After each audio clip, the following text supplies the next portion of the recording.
well as wood. Actually, tends to be a little bit better wood because you don't have to deal with rain and stuff like that. You know, so there's some different things that I've done. I don't have too much up here. I've actually been working on a platter that I've got at home, and one of the features I want to put on is a couple of eyes, so I've been practicing trying to do some eyes. See how that works out. So paper's good. Paper's a lot cheaper. It's pretty cheap. Wood can sometimes be better because you can just sand it down and do it again if you want to. There's really two different styles of wood burning that I do with this. There is what I call drawing. These are kind of my own names because I go out there and I don't really see how anybody else explains them. But there's basically drawing is one of them that I call, and that's pretty much if you think of anything you can do with a pencil and eraser on a piece of paper, you can do with this stuff. You can do shading, you can make objects look 3D, you can do just basic outline stuff. Things like this I consider drawing. There's no shading involved, it's pretty much just transfer an image on here, follow the lines as you would burn it. But it works out pretty good, I like that. Or you can take it to a different level and you can actually do some shading and some coloring and try to make things look a little more 3D. Put it on the camera. Oh, I'm sorry.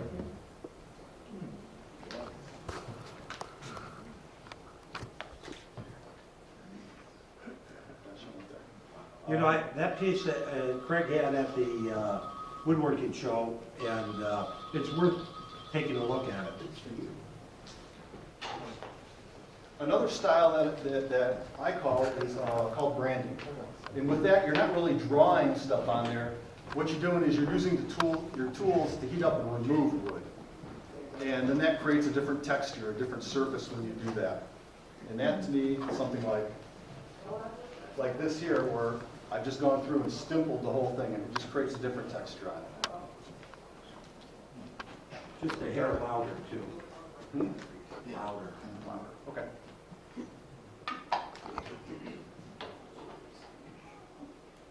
So those are the two styles that I do. And like I say, if you go out there and search on that, you won't find those names. They're just what I call them to try to explain the different things you can do here.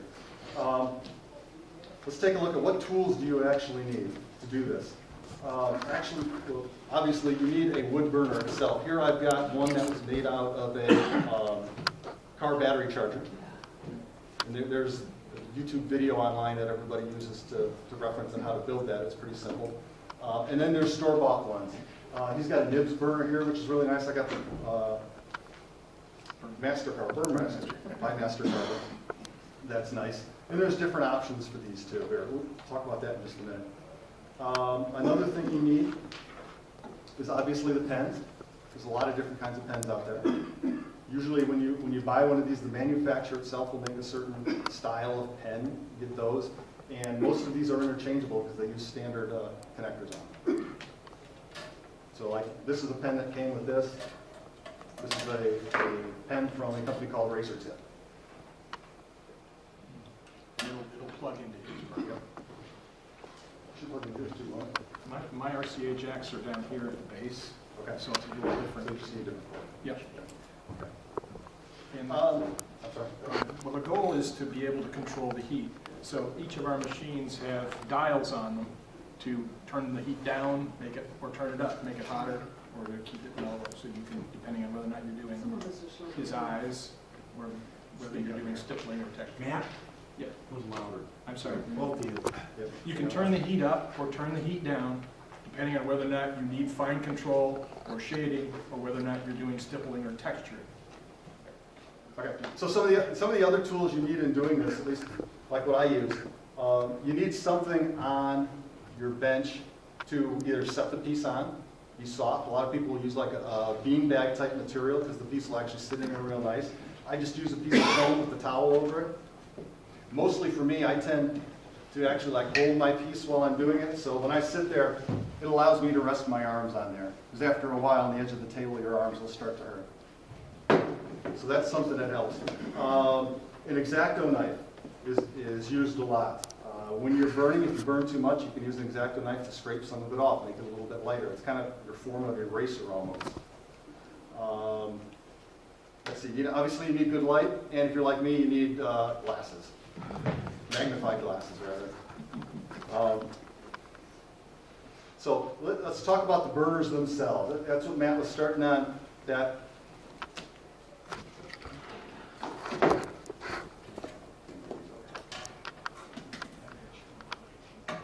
Yep.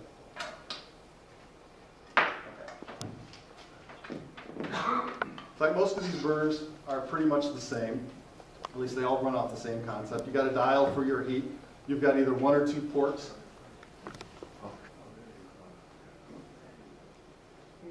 There you go. All right. You got a dial for your heat. You got a couple of ports. Some of them only have 1 port. We were having a discussion on that earlier. If I was to buy this model over again, I'd probably just get the 1-port one. The 2-port doesn't really serve me as much as I would like for the extra cost for doing it. Matt uses his 2 ports all the time, and he likes his.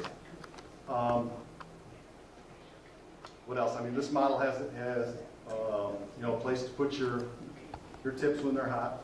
Some of them do, some of them don't. To contrast that,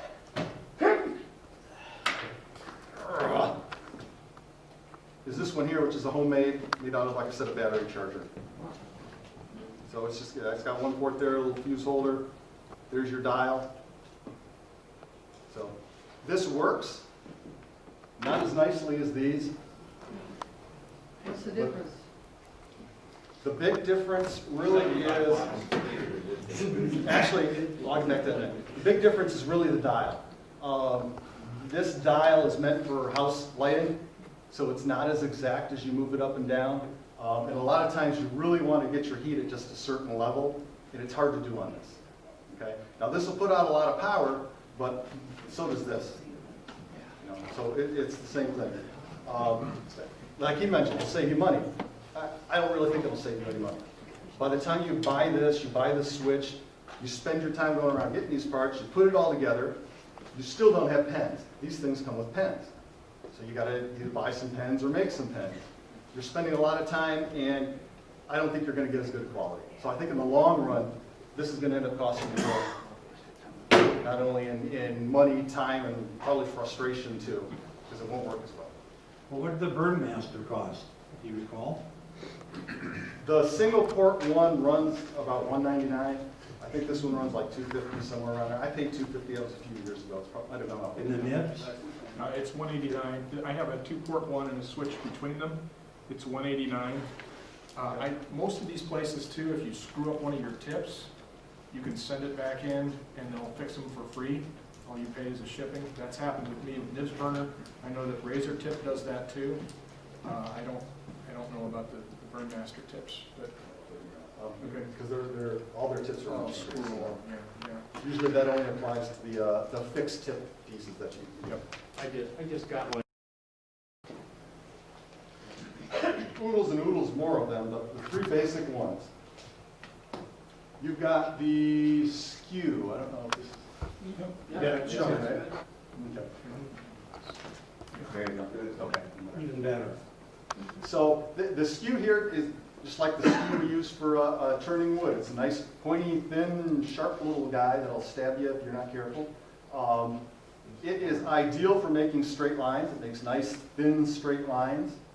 You can use it for some curved lines, but it's a little bit more difficult because it is so pointy. It'll also tend to cut into the wood nice. That also means it'll tend to follow the grain too if you're not careful. That's one I use a whole lot. There is the shader, which is like that. And it's basically just it's got a flat area on it. So when you're heating up, you're covering a larger area and you can shade things in and out. You go from darker to light as you're pulling it along. Okay, so that's nice for making things look 3-dimensional and things like that, giving things a shadow. And then the third one is just what's called a writing nib. It's just pretty much a round piece of wire on the end of this thing. Okay? Unlike the skew, which is pointy. Unlike the skew, which is pointy, this isn't, and this allows you to go around circles better, draw curves better, but it does give you a thicker line than the skew. And then, of course, there are plenty of homemade.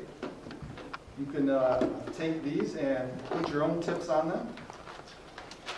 or you can make your own pens if you want, which is pretty good. I like doing some of these because when I'm doing branding and you're doing a lot of things repeatedly over and over and over, trying to hold on to something like this, like if you're writing something, nobody writes it, if you remember when you're back to writing, your fingers can get tired constantly over and over and over doing that. So I made something like this, which allows me to hold it and put more of the pressure on the palm of my hand, and I can sit there for a longer period of time doing that. Okay. So these are pretty simple to make. Here's another one. Create any style you want, whatever works best for your hand. Larger, smaller. Let's see. If you do go out and buy store pens, which you ultimately will, there are oodles of different kinds of these things. They come in plastic like this, they come in metal, they've got replaceable tips, they've got tips like this one that is in there permanently, and this is one of the ones Matt was talking about. If I wear this out, I can send it back to Razor Tip, and for like $10, they'll retip the thing for me and send it back. You know, otherwise it's like a $30 pen, $40 pen. And I just had to pay shipping. Yep. Some of them, like this one here, has nice padding on it, which is helpful. This one here that flares out helps keep the heat from your hand, which is kind of nice. But because it's not round, it's kind of like three-sided, it can be a little bit harder to try to draw curves and circles in that. Whereas something that's like this, it'll roll in your hand easier as you're drawing. Let's see. In doing this, you notice I've got some sample boards up here.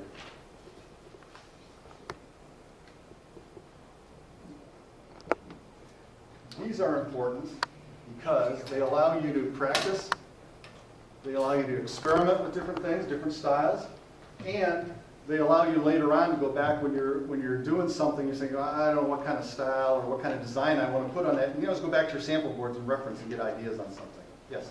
Before you get farther, what kind of cable is that you guys, is that special wiring, like the ones you make? No, this is lamp cord. That's all it is? Yep, just standard lamp cord. His connector into his unit is some of these jacks here, and mine is an RCA jack. So, and I could make these the same way he made those, using the same cords. I just have to use the RCA jack instead. So this is just a mono phone jack from Radio Shack. Lamp cord. You turn whatever wood you want. Denser hardwood is better because it'll help keep the heat from coming up. So obviously something like Coca-Cola would probably work wonderful, but who's going to waste Coca-Cola on something like that? I don't know. This year I think it was just maple or cherry. And then Radio Shack also sells terminal strips. You take apart the terminal strips and you get these little ends with the little screw inserts on there that you can connect to the wire and you can use for your tips. Buy them now before they're all closed. Yeah, that's right. And then you just epoxy them in there. You're good to go. Is that in your handout thing, or will that be on the website? No, actually, I didn't do that. I can update that, put it in. Why isn't your wood burning when you're on your homemade ones? Why isn't your handle burning? It will after a while if it gets hot enough. It'll get warm, just like these other ones will get warm too. Because that's all this really is. You don't need real drawing experience for a lot of this stuff. If you don't have it, I know I don't, never had. It's just a matter of transferring your image on here, whether you draw it on with a pencil, whether you use graphite paper to trace it on, which is what I do a lot of, or you use one of those blender pens and you take a Xerox copy and put it on and transfer it on that way. We also make this stuff. It's called pyro paper. It's designed to be printed in your printer, and then you can burn right through it. It's fairly thin, so that's another option. But I use mostly graphite paper like Craig does. Yeah. The Where reason do I you like get the paper?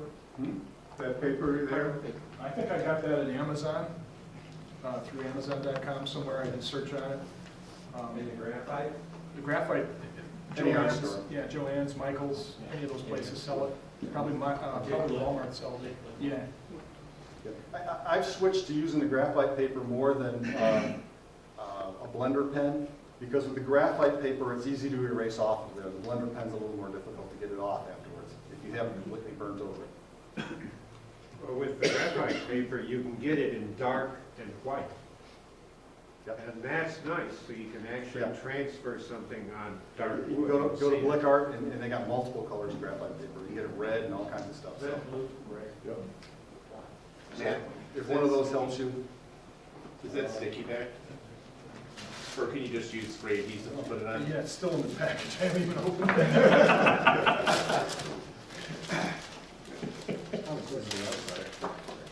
I don't think so. So you can just use spray adhesive? Okay, so you just use like 3M spray. To consider when you're turning your piece and you're going to put a decoration on it, is do a little advanced planning about how you want your make sure you canvas for what your decoration is going to do. So if I'm going to do, I do a lot of Celtic art, piece that looks like this, okay? And in order to lay it out, I make sure that I leave a fairly wide rim on the bowl or the plate or whatever, so there's room for the decoration. Now on this piece here, I've done one of the things that Craig talked about doing. I cut a small groove here, and then I stuck a piece of the sample stuff from a hardware store in there while it was turning on the lathe to burn the groove in there, okay? And that gave me a room, sort of a defining area between the inside of the bowl. I'm going to pass it around. So, yeah. Are you going to do it like that? Yeah. You got it? Yep. Okay. So, but the bottom line is I left enough space so that there was plenty of room for whatever decoration I decided to put on it. So, so this piece here, this is a piece of old Czech box elder I had sitting in the wood pile. And the shape I did for this is I left space across here. Is this on camera? Okay. And I rounded off the edge, okay? So that if my decorations wandered over the edge, it did a sort of a smooth transition between it. Now, on this piece, I had planned to do something, and I left my Dremel at home because I was distracted in the way of the house, so I'm not going to do that. But I also left some tear out. I left a hole in the bottom when I parted it off, and I left some tear out on here so that I could demonstrate how to hide that with wood burning too. On a plate like this, I've left this template, and another one is inside the PDF that'll be up on, it's inside the presentation somewhere, the PowerPoint. And I've left a band here on the outside for a decoration, and I use this to lay it out. It's basically there's a line every 10 degrees of the compass. And that's how I laid out the Celtic artwork on this, and I'll show you how I did that in a bit. I guess I can show it right now. All right. When I first started doing Celtic artwork on turned work, it looked kind of clunky. As I was explaining to the lady who was up here before, Celtic artwork is very regular, very geometric. And if you screw something up, if one knot is thicker or thinner than the other, it becomes readily apparent because you can look at the design and something looks out of place. So I was looking for a better way to lay things out on a turned piece of wood and in a more geometric fashion without getting too precise, engineering precise, because I kind of like to do things quicker. So what I did is I printed these little templates. Like this one here is 10 degrees, so there's a line every 10 degrees. I got another one in there that's 15 degrees. And then I use these to lay out the artwork around the edge. So for instance, I try to get this centered, all right? Tape it in so it's in place, and then I put a dot, a grid dot here, halfway between the edges of where my design is going. So I put one here. And it's in line with this line here, in line with this line here, in line with this line here, in line with this line here. And I start when I walk them around the whole plate, okay? And then I do another grid mark between them, half of the distance between the line between the two, and I'm just guessing here at this point, okay?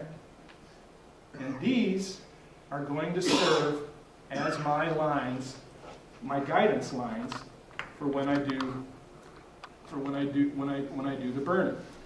So I'm using my skew tip on this, and then I start. Let's see here. Then I start burning. So I'm doing my lines like this. Is that see? Yep, okay. And I use those grid lines for the Celtic work, and I can do them I would normally do these things in pencil, but the Celtic work I can do in Sharpie, because where those dots are going to be, they're going to be filled in later. All right, so you're passing that bowl around, you can see where they're filled in later. And then I do the next lines here, like this, around those dots, okay? And then when I look here to do where the lines are starting, I'm looking at the lines I've already drawn and doing them, continuing them, okay? How's that maple smell, you guys?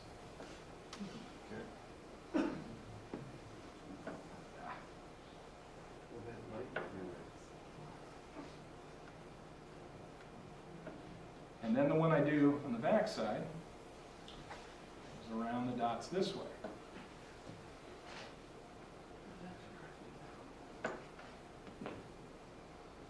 Now, I've done this a lot, okay?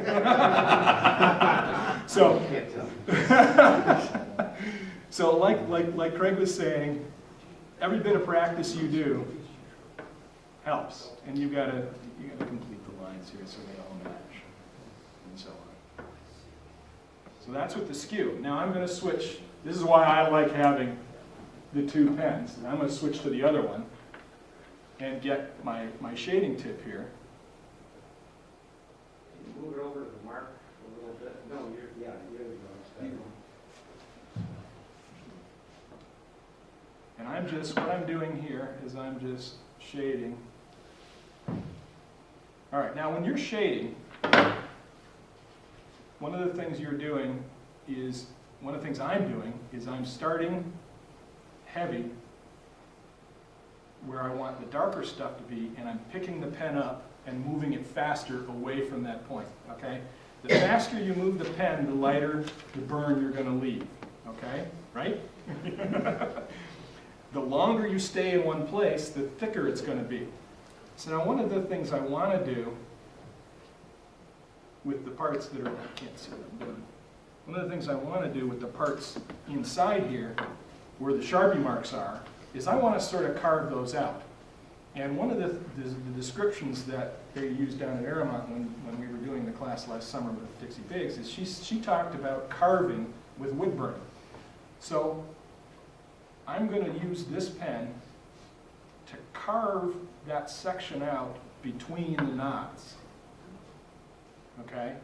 And what I'm doing is the part that I've already burned with the skew serves as a sort of a dam to keep the heat away from the parts that I haven't burned. And I'm using it to carve out that section in between the knots because I want it all black. You're doing that with the shader? I'm doing that with the shader. And one of the things that happens a lot, I keep sandpaper because you get carbon buildup. So if you guys would like to take a look at that, so I'm going to pass that. Thanks, Craig. That's the work that I just did. Yes? Sometimes I use sandpaper, but I've kind of switched to mostly just use a brass brush now to clean it off. This is quicker for me. This is 400 grit. That seems to take it off pretty good, and it doesn't. You can see it building up on there. Yes. Yeah. Oh yeah. So, well, you do it as often as you need to, depending on how often you're doing dark. Right. Paper will remove overburn. And what overburn is if you're going too hot and the burn like gets across into an area you didn't want to burn, usually sandpaper will take it right off. You may have to go back over the area you already burned, okay? Yeah. What if you draw a wrong line? I don't understand how would you get rid of the line? Yeah, Put it back on the lathe and turn it down again. So with the temperature adjustment, if you're switching pens, I guess this is a question, if you're turning down the heat, how long does it take the temp to drop down on that pen? Pretty close to instantly. It's very close. Okay. If- So you can have marks on your thing. You can have marks on your dial if you change over from one pen or you right to speed. Yeah, you're right. When you heat the sucker up, when you first put it on the wood, as soon as it touches the wood, it's going to start dissipating heat. So if you've got a skew and you're pulling a line, you're going to notice that the start of your line is generally darker than as you go on and on and on. So there's a couple of ways you can do around that. Move the pen quicker, and it won't heat up. It won't lose its heat as quickly as you do your line. Another thing you can do is, before you touch the tip to the wood, just lightly blow on it, cool it off just a little bit, and then you might not get that real dark spot to start with. Or can I suggest Sure. a little scrap of wood to the side? I do that a lot too. I take another scrap of wood and hit it on that and then go and do that. I also use a scrap of wood to help me get the right heat setting to begin with. You know, a lot of times when I'm doing a turning, whatever was on connected to the chuck, I'll save that so I've got the exact same wood that I'm using, and then that's something I can play with to get me the right heat setting. It's real important. Gentlemen back. Yes. As far as the templates goes, there's a website called blocklayer.com. I'm sorry, can you repeat that? A website called blocklayer.com. Block layer? And it has many different kinds of templates that you can find that are useful, scale laws. And as far as the battery charger goes, I wonder if you put a volt or ammeter in that circuit, you would have a better idea to regulate the heat rather than just the big dial setting.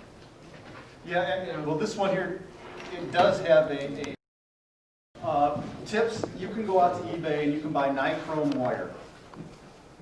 And that's what we use to make our tips. And you can get it in different thicknesses. This is 18 gauge. You can get it down to 22 gauge. You can probably get it even smaller, but most of what you would use would be between 18 and 22 gauge wire. And you can just cut off, you can buy this, like I bought it, in a 10-foot section. I've had this I don't know how long, because you're typically only using 2 to 3 inches at a time. And when you make tips, you can just bend it into any kind of shape you want. You know, like if you want to do a basket weave, you can wrap it around several times. And then you just put it in your thing and heat it up, and you're good to go, and it's pretty quick. Put it over the X. Right there. You know, I've got, It's 2 loops around the screwdriver. when I did this one here, I didn't draw each one of those little squiggly lines itself. I never would have gotten them all to look the same. So instead, I just made a tip. That's a squiggly line. And then all I had to do is just go around and hit it like that to get those lines. You know, so doing things like that can make your job a lot easier. There's a lot of different ways. The basket weave is usually wrapped fairly tight. The wires are fairly tight. I have to use 22 gauge on my nibs burner because larger gauge wires or the thicker wires don't fit in my little handpiece for the make-it-yourself tips. And one of the things that I did is not only do I have what they call a basket weave tip, but I was looking at it after I was over at Steve Rohr's place and we were experimenting with it for a little bit. And I took a knife and I separated them out a little bit. So if I turn the heat down and separate them out, I can draw parallel lines with that thing, which is also a neat sort of texture thing. Steve's going to show. Okay. So this is one just multiple circles right there. And it's hot. See, that's how we're going now. And you can, fortunately.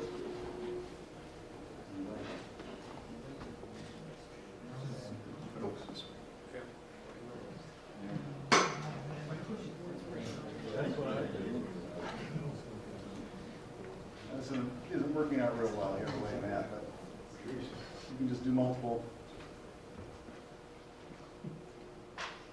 Can you push You it don't more need to under do the that light? hot, but. So now if I was more exact, you could make this actually look like a real basket weave here, and I just went out of sync there, but that's okay. So that's one way of doing it. And I guess one thing I didn't mention earlier, in terms of tools that you need, I always have a fan sitting next to me. Yeah. And you don't have the fan blowing towards you because it will keep cooling off the tip. You have it sucking the smoke away. Shut up. So now I'm getting that all black on my fingers. Another thing you can use this for is for fixing things sometimes, or adding something that looks like a texture that's actually covering something up. On this little piece here that I did earlier, along the bottom rim here, I added some Terra. I did it intentionally with my very thin scraper so that I could show you guys how to fix it, okay? So what I'm going to do is I'm going to create something, a decoration along the bottom of this piece, okay, that covers that up. So I'm going to turn this up a little bit, and I'm going to use my shading tip, and I'm going to pull it away from the edge. You can keep it by, He's going from behind. Oh, okay. So I'm on the tear out right now, and I'm pulling it up like this. I'm trying to get the tear out all good and black so you can't tell it's there. And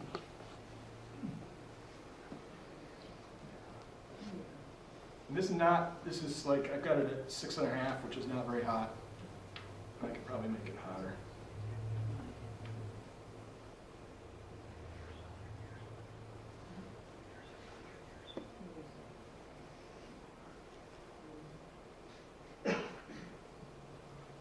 And when I pull it away, the quicker I pull it away, the thinner line it leaves. I won't go all the way around, but you get the right idea that it gives us like that. Hit this with a little bit of. So what it gives you, can you see, does this make sense, Mo? Okay. What it gives you is it gives you a little decoration in the bottom here. See it, I'm gonna show them the top. Tip it just a little wrong side towards me. Bring the bottom. Flip it over. Turn it over towards me. Flip it over. So perfect. So basically, if this is sitting on the ground, on the table, I'll pass this around so you can see it. It covers up what was there, the mess up that you did with the wood, and it gives an added feature to the piece. So.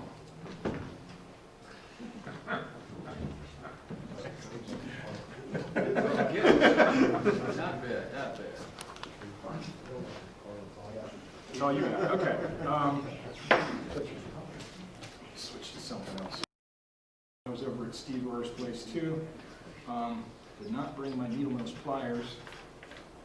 You got a pair? Awesome. Why needle nose pliers? Because the tips are hot when you take them out of the piece. This is.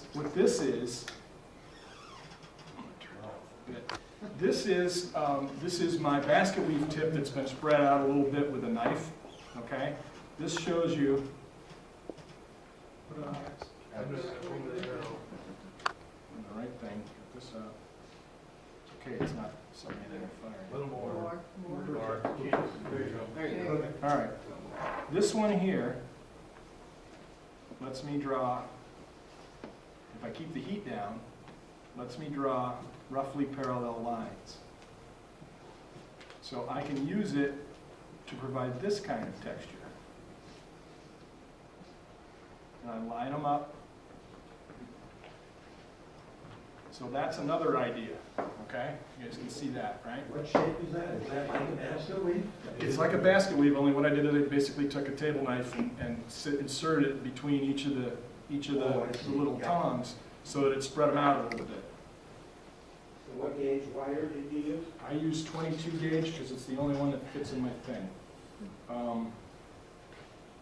If you were going to get the basket weave, then you go sideways with it too, vertical and sideways, right? Yep. Vertical and horizontal, I know horizontal.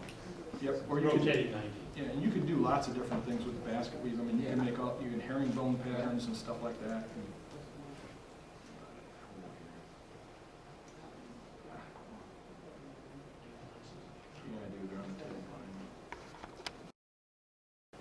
It's basically, see that, relax, come up to it. It's basically just a simple loop and they're pushed together. So I've got a very, I can write my,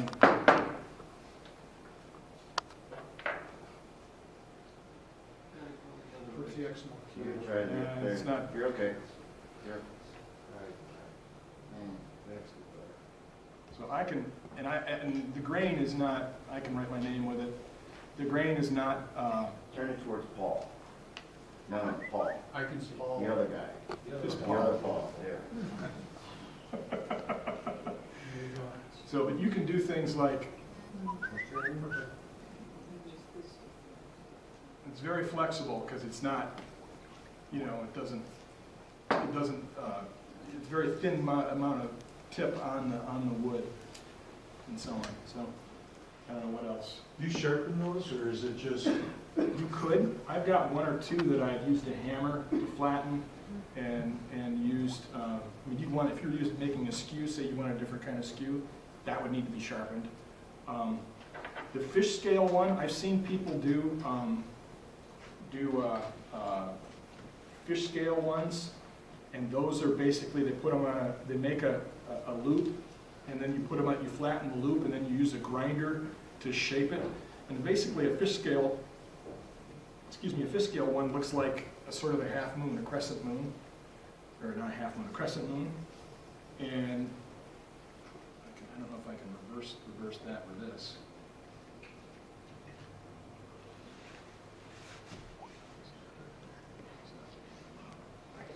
This is not the best use your own tip handpiece.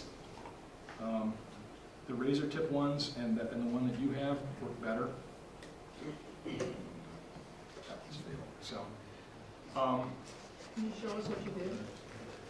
wait, on this, yeah. Cherry's my favorite too. So you don't get as much of the overburn on that? I mean, those are pretty fine lines. Overburn is a control issue. Yeah. Okay, heat control and pen control issue. Do you get less water with that? Yeah. To me, it comes down to grain. If you've got something like, say on extreme, if you're taking your red oak, it's got a big open grain, your tips are going to want to follow that grain all the time, and you're fighting that. Cherry, I don't have that issue. Yeah, and I've had a lot of success with hard maple too. I really don't like ash, and I don't like oak either for the burning. Yeah. You know, when you guys make your own tips out of nichrome, the ones that you buy, they tell you you're supposed to anneal them. You know, like zap them right when you first get them, pretty much the same. Yeah. Yeah. The ones you make, you can anneal. Check with the manufacturer, because some of them, they say don't anneal them. It's already done at the factory, and you don't want to do anything. Yes? How about cleaning them? Cleaning them, again, I just use a brass brush. Sandpaper. Because that takes the life away from your tip then, right? At 400 grit, it's going to be a long time before it's... I've had one tip break in 8 years of using the burner, so, you know, your mileage may vary. Do we have more examples up there that during the break you can come up and see? Yep. And I brought some reference books if you guys want to see some of the reference books. A lot of them are in the PDF. This one here, with this design on here, basically I took one of the basket weave type that just coiled around. I coiled it around a nail, and then just let it heat up the nail. Just took the tip with the end of the nail and hit it in there over and over again. So there's a lot of things you can experiment with and try different ways to make different designs. so you use the nail as your burner then? Yeah, the tip of the nail, which was hot, was.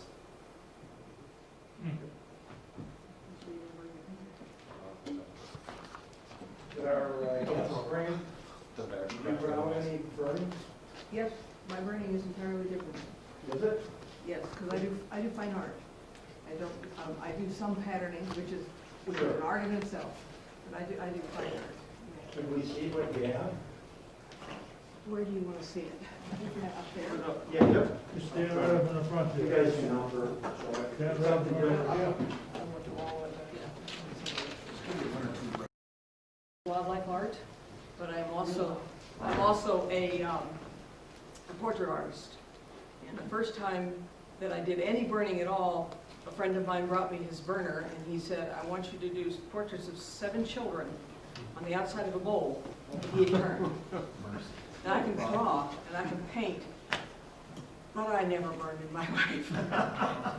It took me 1.5 years to work up the nerve to burn the bowl. I was drawing, but it took me a whole year just to get it in my head that I could put that nib to that bowl and not ruin it. And it turned out really well. But my preference is wildlife art. And these are small. So can I set them up here? I don't know. Just put them on the stage and we'll look at them. So they'll show off. Well, give me one to put up in the. Okay. These, you know what? I'll just pass them around. Okay. They're much easier to see. These are all wood burn. They're original art.